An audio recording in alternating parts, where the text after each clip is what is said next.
យោងទៅតាមការស្រាវជ្រាវរបស់លោកឈឹមសេរីភួនដែលជាអ្នកស្រាវជ្រាវនៃប្រវត្តិសាស្ត្រនយោបាយនៅក្នុងប្រទេសកម្ពុជានៅក្នុងទសវត្សរ៍ទី70បានលើកឡើងថានៅក្នុងថ្ងៃសុក្រទី9ខែតុលាឆ្នាំ1970គឺជាថ្ងៃប្រារព្ធនៃពិធីប្រកាសនៃរបបសាធារណរដ្ឋខ្មែរជាផ្លូវការនោះគឺចេងហេងជាប្រមុខរដ្ឋត្រូវទៅចូលរួមប្រជុំនៅអង្គការសហប្រជាជាតិរូបគាត់ជាប្រធានសភាឡើងជាប្រមុខរដ្ឋស្ដីទីតែដោយសារតែចេងហេងភ័យខ្លាចពេលដែលគាត់អវត្តមាននៅក្នុងប្រទេសឧត្តមសេនីយ៍ឯកលន់នល់និងសេរីមតៈប្រើស្នៀតធ្វើរដ្ឋប្រហារទម្លាក់គាត់ចេញពីតំណែងប្រមុខរដ្ឋដោយសម្ដេចព្រះបាទនរោត្តមសីហនុដែរនោះលោកចេងហេងក៏រងចាំចូលរួមធ្វើពិធីប្រកាសនៃរបបសាធារណរដ្ឋខ្មែរនៅក្នុងថ្ងៃសុក្រទី9ខែតុលាឲ្យរួចរាល់សិនទើបគាត់ចេញដំណើរទៅចូលរួមប្រជុំនៅឯអង្គការសហប្រជាជាតិក្រោយពេលដែលបង្ហូតទង់ជាតិនៃរបបសាធារណរដ្ឋខ្មែររួចដើម្បីលួងចិត្តលន់នល់សភាទាំងពីរក៏បានស្នើសុំឲ្យចេងហេងចេញនៅក្រឹត្យដំឡើងឋានន្តរស័ក្តិជានាយឧត្តមសេនីយ៍ផ្កាយ4ជូនឧត្តមសេនីយ៍ឯកលន់នល់និងចេញក្រឹត្យដំឡើងឋានន្តរស័ក្តិជាឧត្តមសេនីយ៍ឯកផ្កាយ3ជូនឧត្តមសេនីយ៍តូសេរីមតៈតែពីនោះទោះបីជាមានចេងហេងជាប្រមុខរដ្ឋស្ដីទីក៏ដោយក៏លន់នល់មិនឲ្យនរណាម្នាក់បំពាក់ឋានន្តរស័ក្តិផ្កាយ4នោះឲ្យគាត់នោះទេគឺគាត់លើកពាក់ដោយខ្លួនឯងនោះតែម្ដងលុះដល់ថ្ងៃទី8ខែកក្កដាឆ្នាំ1971សភាទាំងពីរក៏បានឯកភាពគ្នាដំឡើងឋានន្តរស័ក្តិលន់នល់ពីនាយឧត្តមសេនីយ៍ឲ្យទៅជាសេនាប្រមុខឬក៏ផ្កាយ6លោកលន់នល់កើតនៅក្នុងថ្ងៃទី13ខែវិច្ឆិកាឆ្នាំ1913នាខេត្តព្រៃវែងក្នុងគ្រួសារខ្មែរដើមកំណើតកាត់ចិនឪពុករបស់គាត់ឈ្មោះលន់ហិននិងម្ដាយឈ្មោះនាងម៉ៅនួនបន្ទាប់ពីមានជោគជ័យនៅក្នុងការដឹកនាំបង្ក្រាបក្រុមចោរប្លន់នៅឯខេត្តព្រៃវែងមកឪពុករបស់គាត់ត្រូវបានតែងតាំងជាអភិបាលស្រុកមួយចំនួននៅក្នុងខេត្តសៀមរាបនិងខេត្តកំពង់ធំក្រោយពីបានបញ្ចប់ការសិក្សានៅក្នុងទីក្រុងភ្នំពេញលោកក៏បានបន្តការសិក្សានៅវិទ្យាល័យសាស៊ើលុបលូបានៅក្នុងទីក្រុងព្រៃនគរពីឆ្នាំ1928ដល់ឆ្នាំ1934ក្រោយពីបញ្ចប់ការសិក្សានៅវិទ្យាល័យសាលូបលូបាលោកក៏បានចូលបម្រើការរដ្ឋជាចៅក្រមនៅក្រសួងតុលាការនៅក្នុងឆ្នាំ1937ជាបាឡាត់ស្រុកនៅស្រុកកំពង់សៀមខេត្តកំពង់ចាមពីឆ្នាំ1940ជាចៅហ្វាយស្រុកកោះសុទិនហើយពីឆ្នាំ1942គឺជាចៅហ្វាយស្រុកត្បូងឃ្មុំនៅឆ្នាំ1944ជានាយចលនាយុវជនខេត្តកំពង់ចាមហើយនៅក្នុងឆ្នាំ1945ជាผู้ជួយទី1នៅខេត្តកំពង់ចាមត្រួតលើមុខងារជានាយចលនាយុវជនខេត្តកំពង់ចាមនៅក្នុងឆ្នាំ1945ជាចៅហ្វាយខេត្តក្រចេះហើយឆ្នាំ1945ក៏ជានាយកក្រសួងសន្តិសុខជាតិនៅទីក្រុងភ្នំពេញផងដែរនៅក្នុងឆ្នាំ1946លន់នល់គឺជាប្រធានគណៈប្រតិភូខ្មែរអមគណៈប្រតិភូបារាំងនៅក្នុងពិធីទទួលខេត្តបាត់ដំបងដែលសៀមត្រូវបានប្រគល់មកឲ្យខ្មែរវិញហើយនៅក្នុងឆ្នាំ1946ជាព្រះរាជប្រតិភូប្រចាំនៅខេត្តបាត់ដំបងរហូតមកដល់ឆ្នាំ1949លោកលន់នល់ទទួលខុសត្រូវខាងក្រសួងរដ្ឋការហើយនៅក្នុងឆ្នាំ1952លោកលន់នល់ចូលបម្រើកងទ័ពមានឋានន្តរស័ក្តិជាវីរៈសេនីយ៍តូស័ក្តិ4កន្លះហើយជាមេបញ្ជាការកងពលតូចប្រដេញលេខ2និងការពារសន្តិសុខនៅក្នុងខេត្តស្វាយយ៉ាត់បាត់ដំបងនោះទាំងមូលក្រោយពីបារាំងបានដកកងទ័ពចេញទៅនៅក្នុងឆ្នាំ1953ជាមេបញ្ជាការផ្នែកសឹករងនៅក្នុងខេត្តបាត់ដំបងដើមឆ្នាំ1955 ជានាយអគ្គសេនាធិការកងយោធពលខេមរៈភូមិន្ទហើយនៅថ្ងៃទី3ខែតុលាឆ្នាំ1955ដល់ថ្ងៃទី5ខែមករាឆ្នាំ1956ជារដ្ឋមន្ត្រីការពារជាតិហើយដល់ឆ្នាំ1956លោកលន់នល់ដឹកនាំប្រតិបត្តិការសឹកវាយកំចាត់កងទ័ពឈ្លានពានសៀមនៅថ្ងៃទី21ខែមករាឆ្នាំ1958លន់នល់បានធ្វើជារដ្ឋមន្ត្រីក្រសួងការពារជាតិនៅថ្ងៃទី17ខែកុម្ភៈឆ្នាំ1959លោកលន់នល់បានក្លាយជាទីរដ្ឋមន្ត្រីទទួលបន្ទុកការពារជាតិដឹកនាំកងទ័ពទៅបង្ក្រាបដាបឈួនជាបរិយាប្រតិភូប្រចាំនៅខេត្តសៀមរាបដែលត្រូវចោទប្រកាន់ថាក្បត់ជាតិហើយគប់គិតជាមួយនឹងសហរដ្ឋអាមេរិកថៃនិងវៀតណាមខាងត្បូងដើម្បីផ្ដួលរំលំសម្ដេចព្រះបាទនរោត្តមសីហនុនៅថ្ងៃទី28ខែមករាឆ្នាំ1961លន់នល់បានក្លាយជាទីរដ្ឋមន្ត្រីទទួលបន្ទុកក្រសួងការពារជាតិថ្ងៃទី17ខែវិច្ឆិកាឆ្នាំ1961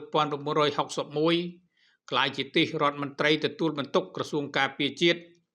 ហើយថ្ងៃទី6ខែតុលាឆ្នាំ1962ដល់ថ្ងៃទី25ខែធ្នូឆ្នាំ1964លន់នល់ក្លាយទៅជាទីរដ្ឋមន្ត្រីទទួលបន្ទុកក្រសួងការពារជាតិនិងកីឡាមកដល់ថ្ងៃទី25ខែធ្នូឆ្នាំ1964លន់នល់បានក្លាយទៅជាឧបនាយករដ្ឋមន្ត្រីទទួលបន្ទុកក្រសួងការពារជាតិគណៈដែលសម្ដេចនរោត្តមសីហនុជាយាមអនុវត្តនយោបាយអព្យាក្រឹតនិយមនៅលើឆាកអន្តរជាតិនៅក្នុងបំណងបញ្ជានៃប្រទេសមិនឲ្យមានពាក់ព័ន្ធជាមួយនឹងសង្គ្រាមឥណ្ឌូចិនលើកទី2នោះទេនៅថ្ងៃទី7ខែឧសភាឆ្នាំ1965ដល់ថ្ងៃទី24ខែតុលាឆ្នាំ1966លោកលន់នល់គឺជាឧបនាយករដ្ឋមន្ត្រីនិងជារដ្ឋមន្ត្រីក្រសួងការពារជាតិមកដល់ថ្ងៃទី25ខែតុលាឆ្នាំ1966ដល់ថ្ងៃទី30ខែមេសាឆ្នាំ1967គឺជានាយករដ្ឋមន្ត្រីនៅក្នុងឆ្នាំ1967នោះដែរគាត់ក៏បានបញ្ជាកងទ័ពឲ្យទៅបង្ក្រាបការបះបោររបស់កសិករនៅស្រុកសំឡូត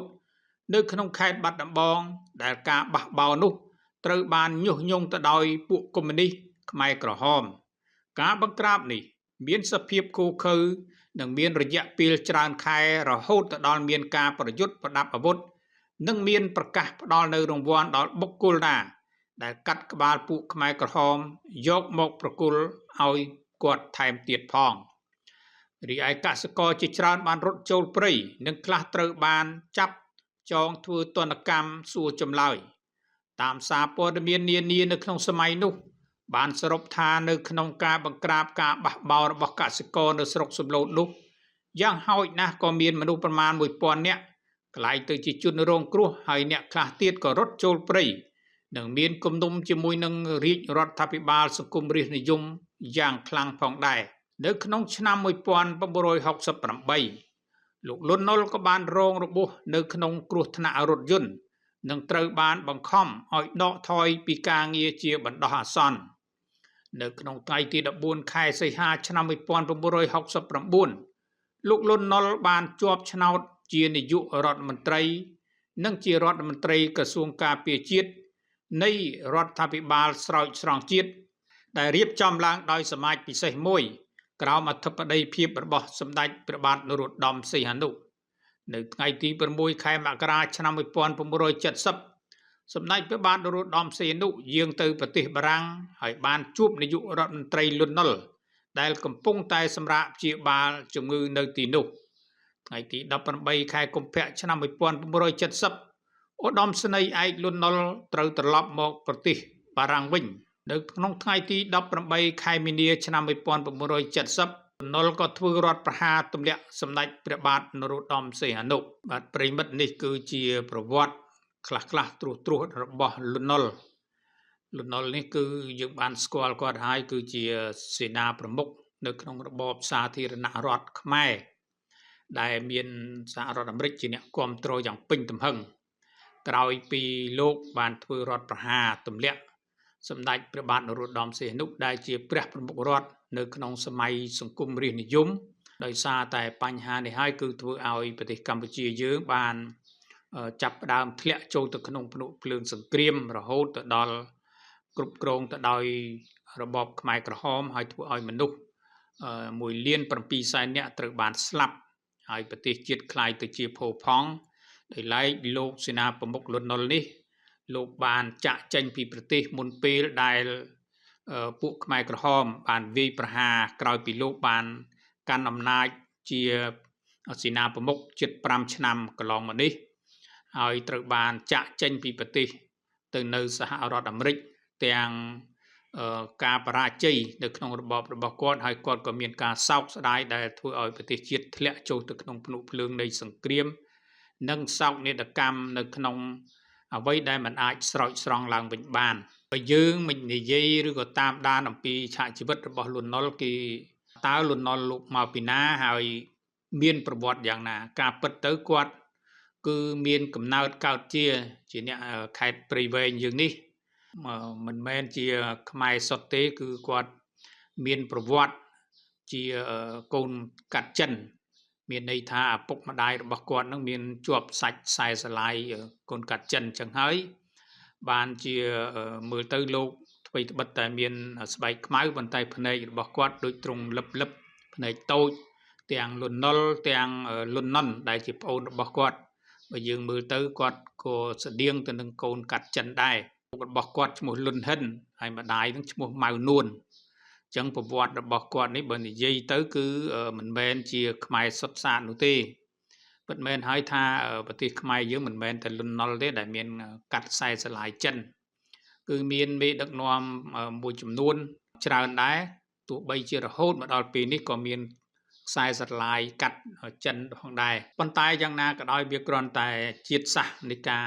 កាត់ប៉ុណ្ណោះប៉ុន្តែបើនិយាយអំពីឆន្ទៈរបស់មេដឹកនាំមិនមែនសុទ្ធតែយកសញ្ជាតិឬក៏ជនជាតិដើមរបស់ខ្លួនមកដឹកនាំដើម្បីផលប្រយោជន៍ប្រទេសដែលមានឈាមជ័ររបស់ខ្លួននោះទេដូចយើងដឹងហើយថាសំបីតែដូចដែលជា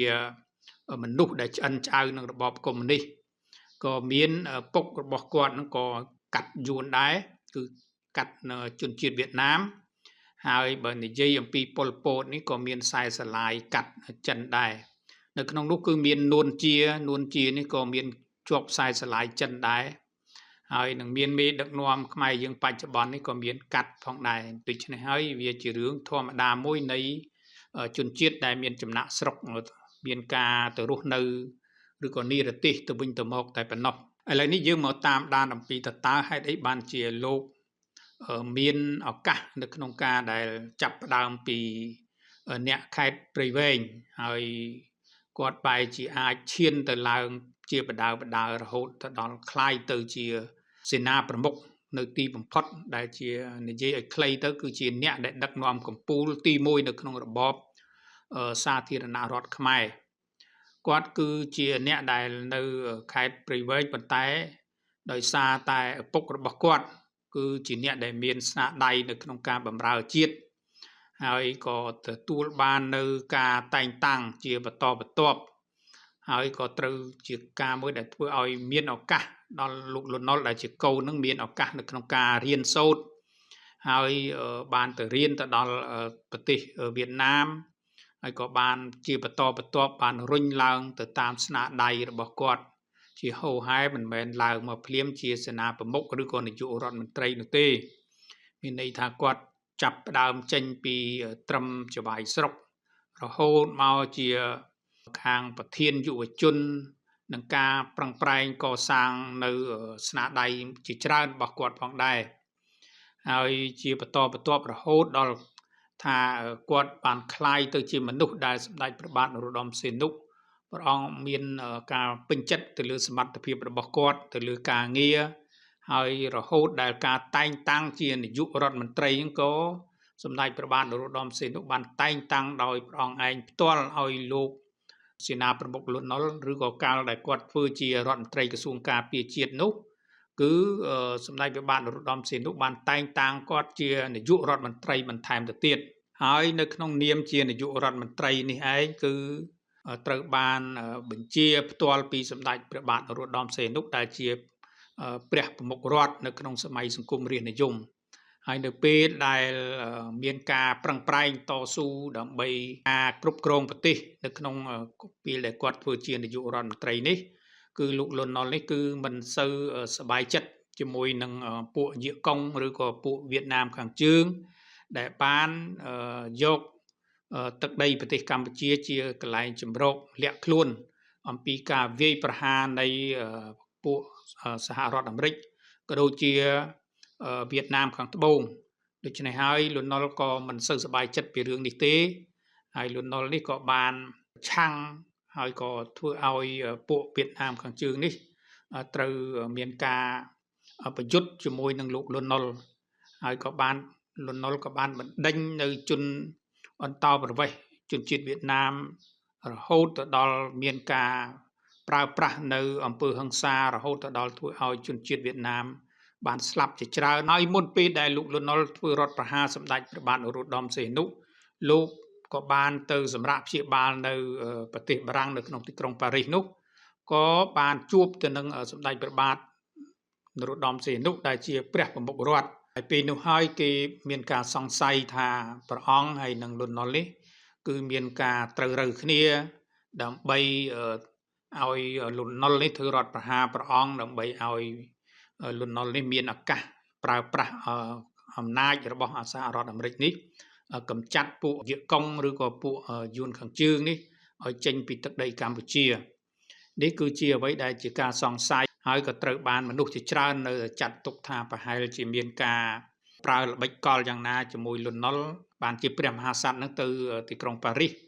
ហើយក៏ក្រោយមកក៏មានការធ្វើរដ្ឋប្រហារនេះការពិតទៅរឿងនេះគឺសម្ដេចព្រះបាទនរោត្តមសីហនុព្រះអង្គមានការច្រានចោលជាច្រើនលើកទៅហើយបានលើកឡើងថាពាក្យទាំងអស់នេះគឺជាពាក្យដែលអយុត្តិធម៌សម្រាប់ព្រះអង្គហើយក្នុងនោះក៏សូម្បីតែអតីតរដ្ឋមន្ត្រីក្រសួងការបរទេសសហរដ្ឋអាមេរិកលោក Kissinger នឹងក៏បានធ្លាប់លេបខាយចំពោះសម្ដេចព្រះបាទនរោត្តមសីហនុនៅឯទីក្រុងប៉េកាំងក្រោយពេលដែលមានរដ្ឋប្រហាររួចទៅហើយនោះថាព្រះអង្គប្រហែលជាប្រើប្រាស់បែងមួយជាមួយនឹងលន់នល់បោកបញ្ឆោតសហរដ្ឋអាមេរិកដើម្បីឲ្យសហរដ្ឋអាមេរិកជួយបណ្ដេញកងទ័ពវៀតណាមប៉ុន្តែសម្រាប់ការឆ្លើយរបស់សម្ដេចព្រះបាទនរោត្តមសីហនុព្រះអង្គបានច្រានចោលអំពីការលើកឡើងរបស់អតីតរដ្ឋមន្ត្រីការបរទេសសហរដ្ឋអាមេរិកដែរថាព្រះអង្គមិនអាចមានបញ្ញាអីដល់ជ្រៅទៅដល់វារឿងខុបខិតគ្នាជាមួយលន់នល់ធ្វើរដ្ឋប្រហារដើម្បីបណ្ដេញកងទ័ពវៀតណាមចេញឬក៏ឲ្យសហរដ្ឋអាមេរិកនេះជួយគ្រប់គ្រងលន់នល់ដើម្បីវាយប្រហារពួកកុម្មុយនីសក៏ដូចជាពួកវៀតណាមខាងជើងនោះទេបាទប្រិមិត្តនេះគឺជាការលើកឡើងមួយដែលមានការឆ្ងល់ជាច្រើនរួចមកហើយសម្រាប់ប្រជាជនកម្ពុជាក៏ដូចជាមហាជនមួយចំនួនប៉ុន្តែបើយោងទៅតាមព្រះរាជសម្ដីរបស់ព្រះមហាក្សត្រដែលព្រះអង្គធ្លាប់បានធ្វើព្រះរាជសម្ដីកាលព្រះអង្គនៅមានព្រះជន្មនៅឡើយនោះព្រះអង្គតែងតែលើកឡើងច្បាស់ណាស់អំពីបញ្ហានេះថាព្រះអង្គមិនមានការខុបខិតណាមួយជាមួយនឹងលន់នល់ទេហើយព្រះអង្គបានថ្កោលទោសចំពោះលន់នល់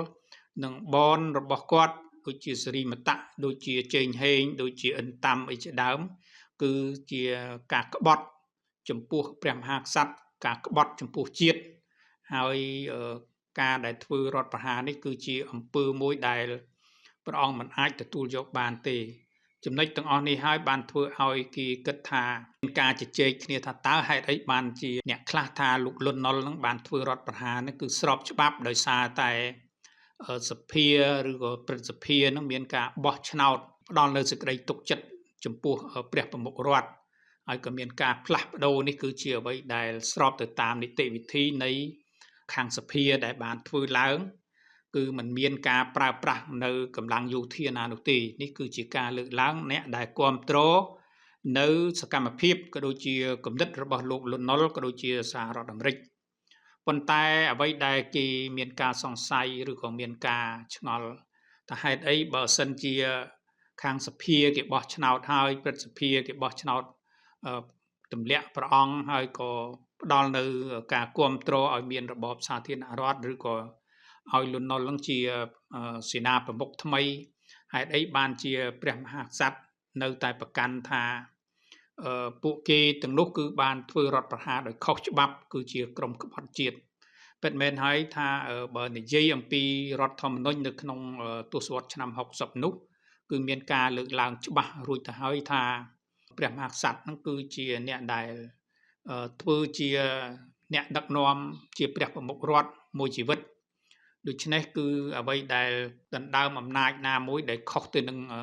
មាត្រានៃការចែងនេះគឺពិតជាការធ្វើរដ្ឋប្រហារពិតប្រាកដមែននេះគឺជាការលើកឡើងស្របទៅតាមច្បាប់ហើយព្រះអង្គក៏សម្ដែងការមិនពេញចិត្តម្យ៉ាងទៀតបើសិនជាសម្ដេចព្រះបាទនរោត្តមសីហនុគប់គិតគ្នាជាមួយលន់នល់ដោយអ្វីដែលមានការសង្ស័យរបស់មហាជនមួយចំនួននោះសំណួរចោទសួរថាហេតុអីបានជាព្រះមហាក្សត្រទៅសេពគប់ឬក៏គេហៅសហការជាមួយនឹងពួកកុម្មុយនីសពួកវៀតណាមខាងជើងបន្តទៅទៀតហើយប្រើប្រាស់នៅកងកម្លាំងបះបោដែលរត់ចូលព្រៃម៉ាក់គីហើយរួមដៃជាមួយនឹងពួកកុម្មុយនីសដើម្បីផ្ដួលរំលំលន់នល់នេះគឺជាអ្វីដែលបញ្ជាក់ច្បាស់ថាព្រះអង្គមិនមានការគ្រប់គ្រងឬក៏មានការប្រើល្បិចកលណាជាមួយលន់នល់ដើម្បីធ្វើរដ្ឋប្រហារដើម្បីដេញពួកវៀតណាមខាងជើងនោះទេបើសិនជាព្រះអង្គចង់ធ្វើបែបនេះហេតុអីក៏ព្រះអង្គទៅចូលរួមជាមួយនឹងសហការជាមួយនឹងក្រុមពួកវៀតណាមខាងជើងដើម្បីបណ្ដេញពួកលោកលន់នល់ក៏ដូចជាសហរដ្ឋអាមេរិកចេញពីទឹកដីកម្ពុជានេះគឺជាការបញ្ជាក់នៅហេតុផលដែលដើម្បីជាការឆ្លើយតបចំពោះការសង្ស័យនានារបស់មហាជនមួយចំនួនកន្លងមកនេះ